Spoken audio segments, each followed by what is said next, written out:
काय सांगायचं आता परंतु हे समजू नका कोणी आमचा अंत पाहू नका प्लीज। आणि पहिला मुद्दा जे आपण शिक्षक म्हणतो ना, इथेच आपण एक पण भित्रेपणा हे करतो। नाही सर, आम्हाला बी उद्या हेच लोक म्हणतील तुम्ही कानून का हातात घेतला। कानून आवाज उठवला पाहिजे। प्रकरण कसं आहे सर माहिती का, आता हे शिक्षक आहे, मी पण शिक्षक आहे। मग आता कसं आहे, आम्हाला टार्गेट करायचं म्हणजे यांच्या नोकरीवर प्रॉब्लेम येऊ शकतो बा।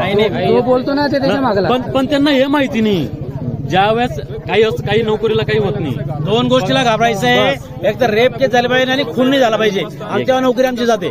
काही सांगायची गरज नाही आम्हाला। तुम्हाला एक सांगतो, मी स्वतः शिक्षक आहे बरं का, मी स्वतः शिक्षक आहे।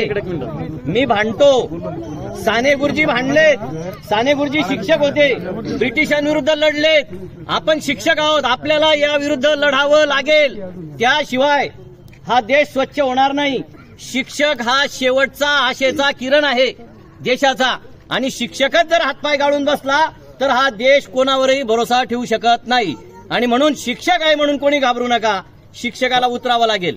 हा भ्रष्टाचार निर्मूलन झालं पाहिजे, हे सगळं हे व्यसनमुक्ती झाली पाहिजे, इथे सगळं स्वच्छता झाली पाहिजे आणि जनमानस सुखी झाला पाहिजे। शिकून शिकून लोक ज्ञानी झाले पाहिजेत। ज्ञानी काही प्रमाणात होत आहेत, पण विवेकी झाले पाहिजेत। विवेकच शिल्लक राहिला नाही, आणि जर विवेक शिल्लक राहिला नसेल तर त्यावेळेस कॉलर पकडून समोर आणावं लागेल, हे सुद्धा आपल्याला करावं लागेल।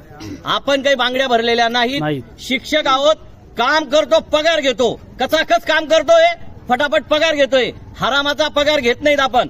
आणि जर कोणी घेत असेल शिक्षक तर त्याने आजपासून जागरूक व्हा की चांगलं शिकवा, समाज निकोप करा, निरोगी समाज करा, पण मात्र घाबरू नका।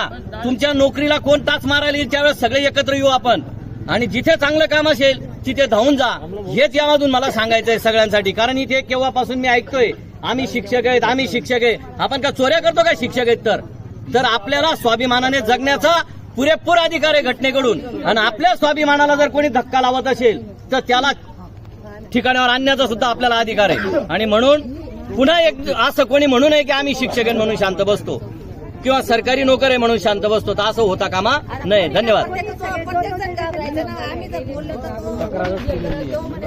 काही टेन्शन घेऊ नका।